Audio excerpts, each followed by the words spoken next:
Biblia inasema kwenye kile kitabu cha Mhubiri 3 mstari wa 11, kila kitu amekifanya kwa kizuri kwa wakati wake. Unaelewa kitu gani nataka kuzungumza na wewe hapa?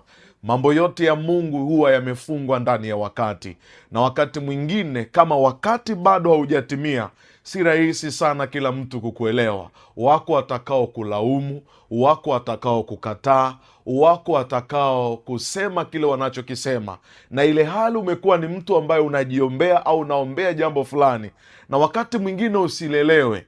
Lakini jambo moja ninalolielewa ni kwamba katika wakati ndio wakati unaoonyesha uzuri wa kile ambacho Mungu anachokijibu kwenye maisha ya kwako. Jambo moja nimeelewa ni hili: kuchelewa sio kukataliwa, bali ni maandalizi kwa ajili ya wakati sahihi ambao Mungu amewachilia kwa ajili ya kwako. Mungu hafanyi kazi kwenye uharaka. Mungu anafanya kazi kwenye wakati sahihi kwenye maisha ya kwako.